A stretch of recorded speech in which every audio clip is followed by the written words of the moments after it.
بچی بہت خوبصورت لگ رہی تھی، اس کی صحت بھی بہت اچھی ہو رہی تھی۔ مون نے ایک نظر ریبا کی طرف، بلیک کاٹن کے شلوار سوٹ جس پر فیروزی ریشم سے بہت نازک سا کام بنا ہوا تھا اور دوپٹہ بھی فیروزی رنگ کا تھا، ملبوس بہت حسین نظر آ رہی تھی۔ بازوؤں میں بچی کو سمیٹے کوئی مامتا کی ماری ہی لگ رہی تھی، چہرے پر حقیقی خوشیوں کے عکس جھلملا رہے تھے۔ کتنی سادہ و معصوم ہے یہ، اس کی جگہ کوئی میری ہم عمر بیوی ہوتی تو اس بچی کو اتنی محبت و خوشی سے گود میں لے سکتی تھی، سوال ہی پیدا نہیں ہوتا۔ مون بڑی محویت و محبت سے ریبا کی جانب دیکھ رہا تھا۔ بہت بہت شکریہ ریبا، سمجھ میں نہیں آتا کہ تمہیں کیا کچھ دے ڈالوں، مون کے منہ سے بے اختیار نکل گیا تھا۔ ارے کس بات کا شکریہ؟ آپ کا شکریہ کہ آپ نے میری خواہش پوری کی۔ آپ بے حس و خود غرض بن جاتے تو میں کیا کر لیتی؟ ریبا نے اپنی مخصوص صاف گوئی سے جواب دیا۔ تم نے مجھے ایک مستقل ذہنی عذاب سے نجات دلائی اور اتنا بڑا دل کیا کہ یہ ہمت کوئی اور عورت نہیں کر سکتی۔ یہ بچی میری مرحومہ بیوی کی نشانی نہیں ہے، میرے کردار کا داغ ہے، مون نے کہا۔ اس کے لہجے میں بہت محسوس کیے جانے والا کرب تھا۔ نہیں، آپ کا کردار غلط ہوتا، آپ لوز کریکٹر ہوتے تو اس بیبی کے بارے میں اتنا کانشیس نہ ہوتے۔ اس دنیا میں بے شمار بچے اس طرح کے ہوتے ہیں، مگر ان کی پیدائش کے ذمہ دار تو ان کے بارے میں سوچتے بھی نہیں ہوں گے کہ کہیں سوچنے سے بھی ان کی چوری پکڑی نہ جائے۔ ریبا نے اتنی سنجیدگی سے کہا کہ مون اس کی صورت حیرت سے تکنے لگا۔ یہ اتنی سی عمر میں اتنی معلومات کہاں سے ہوئی ہیں میری جان؟ مون نے ہاتھ بڑھا کر اس کا لہراتا آنچل تھام لیا۔ بھئی انڈین پاکستانی فلمیں دیکھی ہیں، اکا جان کے پاس ڈھیروں مفت کے اخبار آتے ہیں، روز ہی کوئی نہ کوئی واقعہ پڑھنے کو مل جاتا تھا، تو پتہ تو چل جاتا ہے اس طرح کے دنیا میں کیا کچھ ہوتا ہے۔ ایک مرتبہ جب میں 9th کلاس میں پڑھتی تھی، ایک ویکلی میگزین میں بہت تکلیف دہ رپورٹ تھی، ساتھ میں کلر پکچرز بھی تھی۔ کسی نے ایک دن کا بچہ زمین میں دفن کر دیا تھا، کسی گندے نالے کے قریب۔ کتوں نے زمین کھود ڈالی۔ اس انسان کے بچے کے کئی ٹکڑوں کی تصویریں دیکھ کر میں اتنی گمسم ہوئی تھی کہ پتہ نہیں کتنی راتوں کو نیند نہیں آئی۔ کسی طرح یقین نہیں آتا تھا کہ کوئی بچہ خود پیدا کر کے اس کے ساتھ ایسا بھی کر سکتا ہے۔ اس کا بھی تو کوئی باپ ہوگا۔ اف، آج بھی وہ تصویریں نظروں کے سامنے گھوم رہی ہیں۔ ریبا نے جھرجھری لی۔ لیکن اس بچی کو اس کمرے تک پہنچانے میں ممی کا اور تمہارا ہاتھ ہے۔ میں تو چور ہوں، میں تو کچھ بھی نہیں کر سکتا تھا۔ مون نے اس کا آنچل چھوڑ کر اپنی آنکھوں پر بازو رکھ لیا۔ لیکن میں جانتی ہوں کہ آپ گلٹی فیل کرتے کرتے سائیکی بن رہے تھے، خوشیوں سے دور ہوتے جا رہے تھے۔ اس انسان پر ضرور رحم کرنا چاہیے جو کسی غلطی کے بوجھ سے ہر وقت شل رہتا ہو۔ اس کا مطلب ہے کہ بس غلطی ہوئی، اور غلطی کا ہر وقت احساس اس بات کی علامت ہے کہ یہ انسان دوبارہ اس قسم کی غلطی کا تصور بھی نہیں کرے گا۔ ریبا نے بڑے بزرگانہ انداز میں جواب دیا۔ لیکن ابھی بھی ایک گلٹ تو مجھے ہر وقت بے چین رکھتا ہے۔ مون کی آواز بہت دھیمی تھی۔ ریبا بری طرح چونک پڑی۔ ایک اور گلٹ؟ وہ کیا ہے؟ ریبا کی آواز میں لرزش تھی۔ یا اللہ، ایک اور مسئلہ؟ یہی کہ قصور میرا ہے اور ماں کی نظروں سے سنی گرا ہوا ہے۔ سنی اور میں ایک دوسرے کے ساتھ بہت اچھے رہے ہیں۔ سنی نے کبھی مجھ سے بدتمیزی نہیں کی، کبھی ماں کے ساتھ بیٹھ کر میرے خلاف باتیں نہیں کی، بلکہ میری عزت ہی کی ہے۔ کبھی کبھی میرا دل چاہتا ہے کہ ممی کے پاس جا کر سب حقیقت کہہ دوں، مگر میں یہ بھی جانتا ہوں کہ یہ بچی اس وقت ہمارے پاس سنی ہی کی وجہ سے ہے۔ اگر ممی کو یہ پتہ چل جائے کہ قصوروار میں ہوں، سنی نہیں، تو وہ اس بچی کو ایک سیکنڈ کے لیے بھی اس گھر میں برداشت نہیں کریں گی۔ انہیں اپنے اچھے حسب نسب کا بہت احساس ہے، وہ اس پر بہت فخر کرتی ہیں، جبکہ میرا حسب نسب وہ ہے جو میرے باپ کا ہے۔ اصولاً تو سنی کا بھی وہی ہے، مگر ممی اسے اپنے نسب میں کاؤنٹ کرتی ہیں۔ میرے باپ کا حسب نسب انہوں نے ہمیشہ خود سے ہی کم رکھا ہے۔ ان کا خیال ہے دولت کی زیادتی سے حسب نسب کا وزن بھی بڑھ جاتا ہے، اس میں نسب کے فطری اصول کی کوئی خاص ویلیو نہیں ہے۔ مون نے کہا، جہاں آپ نے اتنی ہمت کے کام کیے ہیں تو پھر ایک مرتبہ ہمت اور کر لیں، آپ ممی کو سچ سچ بتا دیں، آپ کو اس گلٹ سے بھی نجات مل جائے گی۔ ریبا نے سادہ سا حل بتایا۔ مون نے ایک لحظہ اس کی طرف دیکھا اور مسکرا دیا۔ کاش تم ہمیشہ سے میرے ساتھ ہوتی۔ اس ہمت کے بعد کا جو نتیجہ ہوگا اس کا تم اندازہ نہیں لگا سکتی۔ اپنی دوسری شادی کے بعد ڈیڈی نے جو سکون کا عرصہ اس بچی کی پیدائش کے بعد گزارا ہے، اس کا وہ تصور بھی نہیں کر سکتے۔ تم ممی کا جو روپ دیکھ رہی ہو، میں بھی بس تمہارے ساتھ ساتھ ہی دیکھ رہا ہوں۔ تم مومل کے جسم پر پڑے زخموں کے نشان کبھی گننے کی کوشش کرنا۔ خود پر لعنت بھیجا کرتا تھا جب گھر میں چھوٹے چھوٹے نقصانات پر نوکروں کی کھال ادھیڑی جاتی تھی، اور میں آنکھوں کے سامنے مجبوراً انسانوں پر تشدد دیکھتا تھا اور ان کے لیے کچھ کرنے سے معذور ہوتا تھا۔ مون کو یہ حقیقت بھی ریبا کو بتانا پڑی۔ ممی، ریبا کی آنکھیں حیرت سے پھیل گئیں۔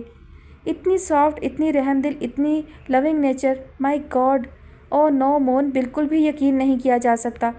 وہ تو میرے سامنے بچوں کی طرح روئی ہیں۔ ریبا کسی طرح ماننے کو تیار نہیں تھی۔ وہ اس لیے نہیں روئیں کہ انہیں اس بچی سے کوئی ہمدردی ہے یا کسی انسان پر زیادتی کی وجہ سے گہرا دکھ ہے، بلکہ وہ اس لیے روئیں کہ ان کی گھمنڈی فطرت اس حادثے سے شاکڈ ہوئی۔ انہیں اپنے خاندانی دولت مند ہونے اور اعلیٰ نسب ہونے پر بے تحاشا فخر تھا۔ ان کے غرور کو شدید ٹھیس پہنچی ہے۔ جب احساس برتری اور غرور کا شیشہ چکنا چور ہوتا ہے تو کرچیاں لہو میں دوڑتی ہیں، رگ رگ میں کانچ چبھتا ہے، تو پھر کیا آنسو نہیں بہیں گے؟ جو پھر بھی کسی کے سامنے آنسو نہیں بہاتے، ان کا تکبر بے بسی کے اظہار کی اجازت نہیں دیتا۔ ان کے ذہن معاف ہو جاتے ہیں، فزیکلی بڑی بڑی بیماریاں ان کو گھیرنے لگتی ہیں، نفسیاتی مریض بن جاتے ہیں، اس لیے کہ جو حقیقت کو فیس نہیں کرتا، نیچر اس سے ہر لمحہ جنگ کرتی ہے، ہر وقت کی اکھاڑ پچھاڑ رہتی ہے۔ سکون سے عاری وجود کبھی بھی دوسرے کے لیے فائدہ مند نہیں ہو سکتا، بلکہ دوسروں کے لیے بوجھ ہوتا ہے۔ اگر معاشی لحاظ سے بوجھ نہ ہو تو اپنے رویوں کی وجہ سے بوجھ ہوتا ہے۔ ایسا جو کچھ ہوا ہے وہ نیچرلی ہوا ہے۔ بائی گاڈ، یہ میری کسی پلاننگ کا نتیجہ نہیں ہے۔ مومل نے مجھ سے مشورہ کرنے کے بعد سنی کا نام نہیں لیا تھا۔ وہ بہت خوف زدہ تھی۔ وہ ممی کا رویہ میرے ساتھ دیکھ چکی تھی۔ اس نے سوچا ہوگا کہ ممی سنی سے بہت پیار کرتی ہیں، اس کی ہر بات مانتی ہیں، کبھی اسے سخت نہیں بولتی۔ اگر وہ سنی کا نام لے گی تو ممی سنی کو کچھ بھی نہیں کہیں گی۔ اگر ممی کا تشدد اس کے لیے قابل برداشت رہتا اور وہ ممی سے بہت زیادہ خوفزدہ نہ ہوتی تو وہ کسی کا بھی نام نہ لیتی۔ یہ ہے تمام تر حقیقت و صورتحال۔ کیا اب بھی اپنے مشورے پر قائم ہو؟ مون نپے تلے انداز میں ایک تسلسل سے بول کر خاموش ہوا اور کچھ توقف کے بعد ریبا سے سوال کیا، مون، کیا واقعی کیا انسان اتنا چینج ہو سکتا ہے؟ ہر طرح سے میرا اتنا خیال کرتی ہیں، پرسوں ہی بوتیک سے میرے لیے 4 کارٹن کے سوٹ لائی ہیں، کہہ رہی تھی کسی دوست کے لیے گفٹ لینے گئی تھی، یہ سوٹ مجھے بہت پسند آئے، میں نے تمہارے لیے لے لیے، اگر تمہیں پسند نہ آئیں تو ساتھ چلی چلنا، چینج ہو سکتے ہیں۔ کیا جب آپ چھوٹے تھے ممی نے آپ کو ٹارچر کیا؟ ریبا کی حیرت ہنوز تھی۔ ٹارچر؟ مون بہت عجیب سے انداز میں مسکرایا۔ ٹارچر؟ مون بہت عجیب انداز میں مسکرایا۔ اگر ڈیڈی کو واقعی مجھ سے محبت نہ ہوتی اور وہ میرا ماں کی طرح خیال نہ رکھتے تو شاید میں پرائمری کلاس کے ہی دوران گھر سے بھاگ جاتا۔ وہ آئیڈیل سوتیلی ماں تھیں۔ کیا ممی ڈیڈی کے سامنے بھی آپ کو ٹارچر کرتی تھی؟ پھر ڈیڈی کیا کرتے تھے اس وقت؟ ریبا اس وقت حیرت سے ادموئی تھی۔ بچی کو اس نے بیڈ پر لٹا دیا تھا اور خود مون کے قریب ہو کر بہت حیرت اور دکھ سے سوالات کر رہی تھی۔ جب ڈیڈی سامنے ہوتے تھے تو وہ بیک وقت ہم دونوں کو مینٹلی ٹارچر کرتی تھیں۔ ڈیڈی کہتے سنی کے نانا بہت اچھے، بہت گریٹ انسان تھے، انہیں اپنی بیٹی کا پتہ تھا، اس لیے انہوں نے ڈیڈی سے وعدہ لیا تھا کہ وہ ان کی بیٹی کو نبھا لیں، ورنہ وہ اپنا تماشا بنوا لے گی۔ انہوں نے ڈیڈی کو ممی سے چھپا کر بھی پراپرٹی دی تھی۔ بہاول پور میں ان کے پھلوں کے 2 باغ تھے جو انہوں نے ڈیڈی کے نام کر دیے تھے۔ اسلام آباد میں ایک بہت بڑی کوٹھی ہے، وہ بھی انہوں نے ڈیڈی کے نام لکھ دی تھی، اور ممی کو آج تک اس کا علم نہیں ہے۔ ڈیڈی نے دونوں باغات اور وہ کوٹھی میرے نام گفٹ کر دی ہے۔ ڈیڈی کہتے ہیں میں نے تمہارے خوشحال مستقبل کی خاطر قدم اٹھایا ہے اور اتنی بے رحم عورت برداشت کی۔ وہ سنی کے نانا کے احسان کو یاد رکھے ہوئے ہیں۔ لیکن اب تو ممی بہت اچھی ہو گئی ہیں، آپ کا سنی سے زیادہ خیال رکھتی ہیں اور آپ کی وجہ سے بھی میرا بہت خیال رکھتی ہیں۔ ریبا نے مون کی بات کاٹ کر کہا، ہاں یہ انجانے میں مومل کا احسان ہے۔ میں نے ایدھی والوں سے کہا ہے کہ وہ کسی اچھے بندے سے اس کی شادی کا انتظام کر دیں۔ میں اپنا ناگن چورنگی والا اپارٹمنٹ اسے جہیز میں دے دوں گا جو اس کی ملکیت ہوگا۔ اپنی چھت کا احساس ایک عورت کو بہت اعتماد دیتا ہے۔ میں نے جو زیادتی کی اس کے ساتھ اور جو مہربانی انجانے میں اس نے میرے ساتھ کی، اس کے جواب میں کوئی مستقل نوعیت کا فائدہ اس کو پہنچانا چاہیے۔ اگر اس کا شوہر کاروبار کرنا چاہے گا تو بھی میں اس کو سپورٹ کر دوں گا۔ یہ تلافی تو ہرگز بھی نہیں ہو سکتی مگر کچھ تو ہوگا۔ ریبا سر جھکا کر کچھ سوچنے لگی۔ کیا اب بھی اپنی بات پر قائم ہو کہ مجھے ممی کو حقیقت بتا دینا چاہیے؟ مون نے گہری نظروں سے ریبا کے چہرے کا جائزہ لیا۔ ریبا جو ریئیکٹ وہ کریں گی اس کی تاب میں تو لا سکتا ہوں، تم نہیں لا سکتی۔ اس کے بعد ہمیں یہ گھر چھوڑنا پڑ جائے گا اور ڈیڈی بھی مجھ سے دور ہو جائیں گے۔ ہو سکتا ہے وہ ہمیشہ کے لیے مجھ سے ناراض ہو جائیں، اس لیے کہ ممی کو تو موقع مل جائے گا۔ وہ انہیں اتنا مینٹلی ٹارچر کریں گی کہ شاید تنگ آ کر وہ انہیں چھوڑ ہی دیں اور خود فارن میں کہیں رہائش اختیار کر لیں۔ فائنینشلی تو ہم باپ بیٹا ممی کے محتاج نہیں ہیں، لیکن گھر جو ایک یونٹ ہوتا ہے وہ البتہ ٹوٹ جائے گا۔ مون نے اپنی بات مکمل کی۔ توبہ، کتنا خطرناک نقشہ کھینچ رہے ہیں آپ، ریبا نے گویا جھرجھری لی۔ نقشہ نہیں کھینچ رہا، حقیقت بتا رہا ہوں۔ سنی کو تو کچھ وقت گزرنے کے بعد وہ نیچرلی معاف کر دیں گی، بلکہ جی بھر کے پردہ پوشی کریں گی، مگر مجھے اور باپ کو قیامت تک معاف نہیں کریں گی۔ مائی گاڈ، پھر تو بس رہنے دیں، سب کچھ بھول جائیں۔ ویسے بھی سنی کا نام آپ نے نہیں لیا، مومل نے لیا ہے، بس توبہ کیا کریں، انشاءاللہ اس گلٹ سے نجات مل جائے گی۔ ریبا تو بری طرح گھبرا گئی تھی۔ اف، آپ کتنے دکھی ہیں، سوتیلی ماں کے ہاتھوں کتنے دکھ اٹھائے۔ دیکھنے والے آپ پر رشک کرتے ہوں گے کہ اتنا خوبصورت بندہ، لگژری گھر، لگژری گاڑی، فیکٹریاں، جائیدادیں وغیرہ وغیرہ، اور آپ نے یہ سب چیزیں کتنی ذہنی اذیتوں کے ساتھ استعمال کیں۔ ریبا اظہار افسوس کرنے لگی۔ مون دبی دبی مسکراہٹ کے ساتھ اس کا چہرہ دیکھ رہا تھا۔ کیا واقعی میں خوبصورت ہوں؟ وہ شریر انداز میں پوچھنے لگا۔ ریبا جیسے ٹرانس میں گئی ہوئی تھی، ایک دم حقیقی دنیا میں واپس آ گئی۔ مون کی نظروں کی لپک اسے بوکھلانے کو کافی تھی۔ اس نے جلدی سے بچی کو دوبارہ گود میں اٹھا لیا۔ میری بات کا جواب دو، اس بچی کو میری رقیب نہ بناؤ۔ تم نے ایک شاعر کا وہ مشہور زمانہ شعر نہیں سنا؟ میں وہ حاسد ہوں کہ اپنے بچوں سے حسد کرتا ہوں، اپنی ماں سے لپٹ جاتے ہیں جب وہ پیار کے ساتھ۔ ریبا کا کھنکھناتا ہوا قہقہا بے ساختہ تھا۔ استانی کو گھر سے روانہ ہوئے آدھے گھنٹے سے زیادہ ہو چکا تھا۔ ماہنور کا سامان وہ لے گئی تھی۔ ماہنور کے پاس ایک درمیانے سائز کا بیگ تھا جس میں اس کا پرس، ایک تولیہ، 2 جوڑے کپڑوں کے تھے اور کچھ کھانے پینے کا سامان جو قمرالنساء نے اپنے ہاتھوں سے بنایا تھا۔ کدو کا حلوہ، مونگ کی دال کا حلوہ، آم اور مرچوں کا اچار، قیمے کے سینڈوچ وغیرہ اس میں شامل تھے۔ ماہنور کو اس تناؤ سے بھرپور ماحول میں بھی اس وقت بے ساختہ ہنسی آ گئی جب قمرالنساء نے ماسی تمنا کا 7-8 گز کپڑے سے بنا خیمے کی شکل کا گہرا نیلا برقع دیا۔ ہنسنے کی کیا بات ہے بیٹا، اس سے کچھ بھی بعید نہیں۔ میں نے تو یہاں تک احتیاط کی ہے کہ تمہیں بیگ بھی 30 سال پرانا دیا ہے، کہیں خوبصورت بیگ کی وجہ سے ہی وہ مشکوک نہ ہو جائے۔ نقاب ٹھیک سے ڈال دینا اور ہاتھ برقعے کے گھیر میں چھپا لینا۔ تمہاری گھر میں پہننے والی چپلیں بھی میں نے بیگ میں رکھ دی ہیں، تم یہ میری پرانی چپل پہن لو۔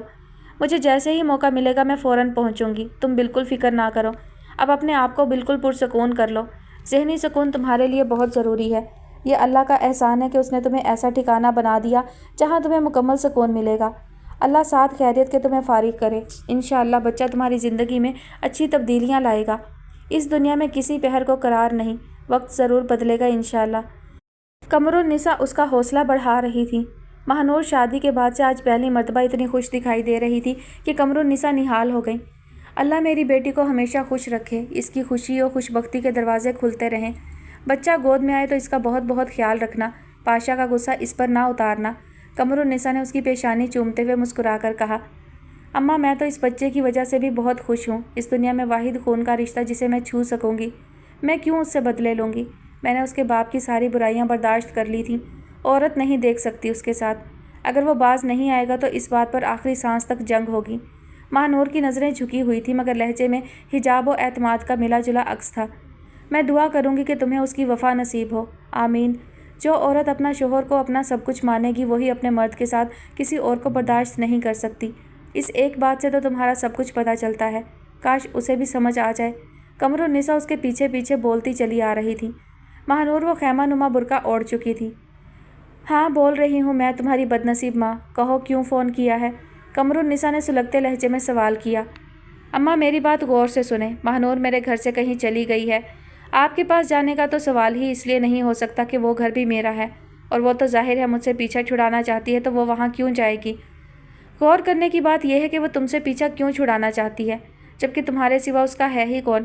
قمرالنساء بہت توجہ سے اس کی بات سن رہی تھیں، ایک دم اس کی بات کاٹ کر بولی، وہ تو میں بعد میں غور کروں گا، پہلے میری بات تو پوری سن لیں۔ پاشا بات کرتے جھنجھلایا، مجھے 100% یقین ہے کہ پولیس کے تھرو اسے مظاہر نے فرار کرایا ہے۔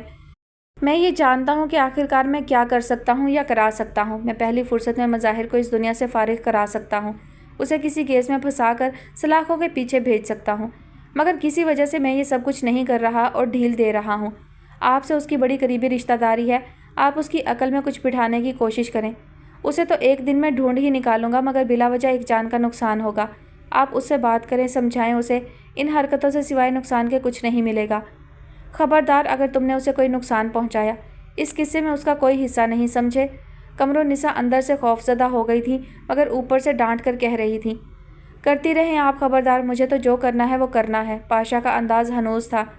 اچھا میری بات سنو، حقیقت مظاہر کو معلوم نہیں مگر مجھے پتہ ہے، میں جانتی ہوں وہ کہاں ہے۔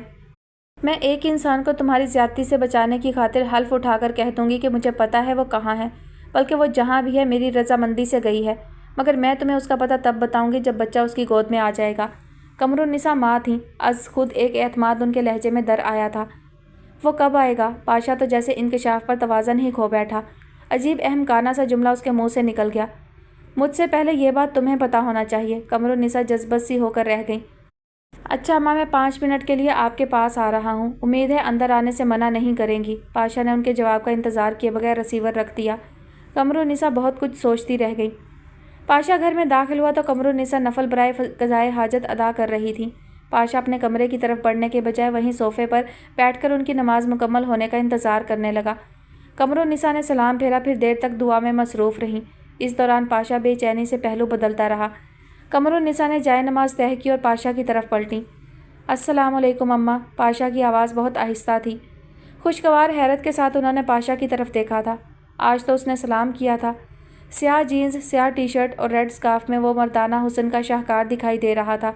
بالوں کی کٹنگ سے وہ فورسز کے جوانوں میں سے نظر آتا تھا۔ بال اس نے کبھی نہیں بڑھائے، خواہ کیسا ہی فیشن رہا، اور مونچھیں کبھی چھوٹی نہیں ہوئیں، گھنی اور اچھی تراش کی۔ قمر النساء نے اپنے بھرپور جوان بیٹے کو ایک نگاہ میں دیکھا تھا اور سینے سے گویا ہوک سی اٹھی تھی۔ پاشا، تیرا رنگ تھوڑا سا کالا ہو جاتا اور دل میں کچھ سفیدی ہوتی، کاش جب یہ میری گود میں ہوتا تھا تو راہ چلتی عورت بھی پیار کر کے پوچھتی باپ پر ہے۔ ظاہر ہے میں تو اتنی سرخ سفید نہیں تھی۔ پڑوس کی ایک لڑکی آمنہ، جو آج خود کئی بچوں کی ماں ہوگی، روزانہ پاشا کو اپنے گھر لے جاتی تھی اور گھنٹوں اس سے کھیلتی تھی۔ کبھی کبھی بڑی سادگی سے کہتی، خالہ جان یہ مجھے بہت اچھا لگتا ہے، میرا دل چاہتا ہے کہ اسے میں ہمیشہ کے لیے اپنے پاس رکھ لوں، مگر آپ دیں گی نہیں۔ اور میں کہتی، بے وقوف، کچھ دن چاہتے ہیں تیری گود میں اپنے پیارے پیارے بچے ہوں گے۔ وہ سوچتی سرد آہ بھرتی پاشا سے کچھ فاصلے پر بیٹھ گئی۔ اماں، میں آپ کا زیادہ وقت نہیں لوں گا، بس پلیز یہ بتا دیں وہ کہاں ہے۔ میں اس کا پتہ ہونے پر بھی وہاں اس وقت تک نہیں جاؤں گا جب تک آپ اجازت نہیں دیں گی۔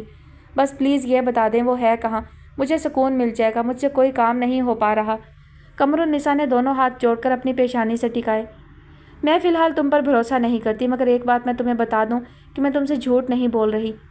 کچھ اندازہ تو تم بھی لگا سکتے ہو۔ اگر مجھے یہ پتہ چلتا کہ ماہنور کہیں چلی گئی ہے تو کیا میں تم سے بات کرنا پسند کرتی اور اتنے اطمینان سے تم سے بات کر رہی ہوتی؟ میرا تو شاید ہارٹ فیل ہو جاتا کہ اصل سے سود پیارا ہوتا ہے، وہ میرا سود اپنی کوکھ میں لیے بیٹھی ہے، اکلوتے ناخلف کی نشانی۔ وہ دکھ سے کہہ رہی تھی، دلیل مضبوط تھی۔ پاشا نے دل ہی دل میں تسلیم کی۔ میں کہہ تو رہا ہوں میں کچھ نہیں کروں گا، اس تک نہیں جاؤں گا، آپ بتا دیں بس میری تسلی ہو جائے گی۔ پاشا زج ہو رہا تھا۔ ہو جانی چاہیے تسلی، تمہاری ماں کو تو پتہ ہے نا کہ اس وقت وہ کہاں ہے۔ وہ جہاں بھی ہے انشاءاللہ عزت خیریت کے ساتھ ہوگی، میرے اور تمہارے گھر سے زیادہ اچھی فضا اور ماحول میں ہوگی۔ نا ہنجار، تیری تو پہلی اولاد ہے، ایسے میں تو گئے گزرے لوگ بھی عورت کے ناز اٹھاتے ہیں اور ہر ممکن سہولت دینے کی کوشش کرتے ہیں۔ تو نے تو اس پر زندگی ہی تنگ کر دی، 2 جانیں ہی خطرے میں ڈال دیں۔ کتنا شکی و ظالم ہے یہ، اپنے ہی بچے کھانے کی فطرت تو سانپ کی ہوتی ہے۔ ایسا کیا کھا کر میں نے تجھے پیدا کیا ہے، یاد نہیں آتا؟ قمر النساء تو یوں بھی بھری بیٹھی تھیں اور آج وہ سن بھی رہا تھا، جو کہہ سکتی تھیں کہہ گئیں۔ اب تم جاؤ، تمہاری دنیا کے لوگ تمہارا انتظار کر رہے ہوں گے، وہ جہاں ہے بخیریت ہے، یہ ہم پر اللہ کا احسان ہے۔ پاشا سر جھکائے جیسے کچھ سوچنے لگا، پھر یکدم چونک کر سر اٹھایا جیسے کچھ یاد آیا ہو۔ اماں، وہ آپ کی استانی چلی گئی؟ قمر النساء کا دل بڑے زور سے دھڑکا۔ یا اللہ کرم کرنا۔ ہاں ابھی یہی ہیں، ناظم آباد گئی ہیں اپنے مرشد کے پاس سلام کرنے۔ تمہیں کیسے یاد آ گئیں؟ تم سے بد نصیب کا ان سے کیا واسطہ؟ پھر بھی ان سے ملاقات کو جی چاہ رہا ہے تو بلوا لوں؟ قمر النساء نے اعصاب قابو میں رکھ کر بڑے اعتماد سے کہا تاکہ اسے یقین آ جائے کہ استانی یہی ہیں۔ وہ سمجھ گئی تھیں کہ اسے استانی کا خیال کیوں آیا۔ اس کا مطلب ہے وہ استانی کے ساتھ ناظم آباد میں ہے، پاشا نے خود کلامی کے انداز میں کہا۔ ناظم آباد میں استانی خود مہمان ہے، وہ وہاں اسے اپنے ساتھ کیسے لے کر جائیں گی؟ ہم اپنا بوجھ ان لوگوں پر کیوں ڈالیں اور اپنا مذاق بنوائیں؟ قمر النساء نے بہت سنبھل کر بات بنائی۔ ادھر ادھر اپنا دماغ دوڑانے کی ضرورت نہیں، کہہ دیا نا میں خود لے کر جاؤں گی تمہیں۔ مجھے تم سے جھوٹے وعدے کرنے کی ضرورت نہیں، میں ماں ہوں تمہاری، مجھے ڈر نہیں ہے تم سے۔ اسے مشکل کے یہ 4 دن سکون سے کاٹنے دو، مرتے دم تک احسان مانوں گی تمہارا۔ قمر النساء نے اس مرتبہ بہت غصے سے کہا تھا۔ میں مظاہر کو تمہاری کسی قسم کی زیادتی سے بچانے کے لیے حلف بھی اٹھا سکتی ہوں کہ ماہنور جہاں بھی ہے مجھے علم ہے اور وہ میری اجازت سے گئی ہے۔ میں تمہاری ماں ہوں تو اس کی بھی ماں ہوں، وہ میری اجازت سے آ جا سکتی ہے، بس اس سے زیادہ کیا تسلی کروں تمہاری؟ وہ اس مرتبہ پھر پرسکون انداز میں گویا ہوئیں۔ آپ نے اتنی بڑی بات کہہ دی ہے، اب میں آپ سے کچھ اور نہیں کہہ سکتا۔ اتنا تو اپنی ماں کو جانتا ہوں کہ وہ سچا حلف بھی مشکل سے اٹھائے گی، جھوٹا تو سوال ہی پیدا نہیں ہوتا۔ پاشا نے سر جھکا کر بہت سی دھیمی آواز میں کہا۔ قمر النساء نے چونک کر اس کا چہرہ دیکھا، ان کا دل بھر آیا۔ اتنا جانتا ہے ماں کو، مگر ماں کی مانتا نہیں ہے۔ ان کی آواز آنسوؤں کے اثر سے مغلوب تھی۔ اچھا اماں چلتا ہوں، وہ بے خیالی کی کیفیت میں اٹھ کھڑا ہوا۔ کچھ کھا لو۔ وہ ماں تھی، تڑپ سی گئیں۔ کیسا وقت آیا ہے، آج وہ ماں سے کھانے کی بات بھی نہیں کر رہا۔ نہیں اماں، آج لنچ بہت ٹائٹ کر لیا تھا، رات کو دیر سے ہی کھاؤں گا، وہ اسی طرح بے دھیانی کی کیفیت میں بولا۔ پاشا ایک بات پوچھوں؟ صحیح جواب دینا، پھر اس کے بعد تم جا سکتے ہو۔ قمرالنساء نے سر اٹھا کر پاشا کی طرف دیکھ کر کہا۔ پاشا کچھ بولا نہیں، بس سوالیہ نظروں سے ماں کی طرف دیکھا۔ اسے تو تم بہت مصیبتیں اٹھا کر جان جوکھوں میں ڈال کر لے کر آئے تھے، اس نے تمہارا کیا بگاڑا ہے، کیا چھینا ہے تمہارا؟ تم کیوں اسے اتنے دکھ دے رہے ہو؟ تمہیں رحم نہیں آتا؟ اب اس کا کون ہے میرے تمہارے سوا؟ تمہیں اس سے کیا خطرے ہیں؟ یا سو کی ایک بات، تمہارا دل بھر گیا ہے؟ اماں کبھی اس نے یہ سوال کیے تو اس کو جواب دوں گا، آپ کو دینے کا کوئی فائدہ نہیں۔ یعنی تمہارے پاس ان سوالوں کے جواب ہیں؟ قمرالنساء کی تمام حسیات جاگ پڑیں۔ پاشا خاموش رہا، پھر خدا حافظ کہہ کر باہر کی سمت بڑھ گیا۔ اف اللہ خالہ جان، مجھے تو ایسا لگ رہا ہے جیسے میں نے کوئی بھیانک خواب دیکھا تھا۔ آنکھ کھلی تو احساس ہوا کہ میں تو اپنی اس پرسکون جنت میں ہوں۔ ماہنور ایک بالٹی پانی سے نہا کر اتنی فریش دکھائی دے رہی تھی جیسے گھنٹہ بھر شاور لے کر نکلی ہو، اور مجھے یہ خواب لگ رہا ہے۔ یقین نہیں آ رہا کہ تم ایک مرتبہ پھر میرے ساتھ اس چھوٹے سے سہولتوں سے آری گھر میں ہو۔ استانی عائشہ مسکرا کر بولی۔ آپ کو لگتا ہے یہ گھر سہولتوں سے خالی؟ مجھے تو یہاں ہر طرح کی سہولت ہے۔ یہاں کی رات کتنی ٹھنڈی ہوتی ہے، کالی سیاہ رات اور ڈھیروں چمکتے ستارے، جیسے نورانی ٹھنڈک وہاں سے آ رہی ہے۔ یہ صحرائی علاقوں کا حسن ہے، بلکہ یوں کہنا چاہیے صحرائی علاقوں کا اپنا ایک حسن ہوتا ہے، انفرادیت ہوتی ہے۔ استانی عائشہ ماورائے احساس جہاں میں پہنچ کر بول رہی تھی گویا، مجھے تو ایسا لگ رہا ہے میں مدتوں سے سوئی نہیں، آج سوؤں گی چین سے۔ ماہنور کے روئیں روئیں سے اطمینان و سکون کی لہریں نکل رہی تھیں۔ اچھی بات ہے، وہ بہت مہربان دوست ہے، سب کچھ دیتا ہے، بس انسان کو صبر و حوصلے سے مشکل وقت گزار لینا چاہیے۔ وہ مشکل وقت بھی خالی از حکمت نہیں ہوتا۔ جب بندہ اس کی رضا پر راضی رہتا ہے، دکھ سکھ اس کی طبیعت کی یکسانیت میں خلل نہیں ڈالتے، تب اس سے پکی دوستی ہو جاتی ہے۔ پھر یہ وہ مقام آتا ہے جہاں اقبال کہتا ہے کہ خدا بندے سے خود پوچھے بتا تیری رضا کیا ہے۔ ماہنور کی ذہنی کیفیت بہت اچھی تھی، وہ بہت آرام دہ حالت میں لیٹی ہوئی تھی اور استانی کی بات بہت غور سے سن رہی تھی، بلکہ حرف حرف تول رہی تھی۔ کتنی بصیرت و قناعت عطا کی ہے اللہ نے خالہ جان کو، جبکہ وہ تو بتا رہی تھیں کہ… خالہ جان، وہ قدرے جھجک کر رک گئی۔ ہاں کہو، رک کیوں گئی؟ تمہیں کس بات کا اندیشہ ہے؟ انہوں نے اس کا حوصلہ بڑھایا، جیسے انہیں خود بھی اندازہ ہو کہ وہ کیا پوچھنا چاہ رہی ہے۔ وہ اس دن بات ادھوری رہ گئی تھی، اماں آ گئی تھی نا، اس نے یاد دلایا۔ ہاں میں بھولی نہیں ہوں کہ میری بات مکمل نہیں ہوئی تھی۔ مجھے یاد ہے کہ تم میرے 6 بچوں کا سن کر بہت حیران ہو رہی تھی۔ میں تمہیں بتا رہی تھی کہ میرے شوہر بہت اچھے انسان تھے، اتنے اچھے کہ میں ان کی تصویر کشی کرنے سے قاصر ہوں۔ استانی اتنا کہہ کر رک گئیں۔ جب وہ اتنے اچھے تھے تو آپ سے غلطی کیسے ہو گئی؟ ماہنور کی حیرت بجا تھی۔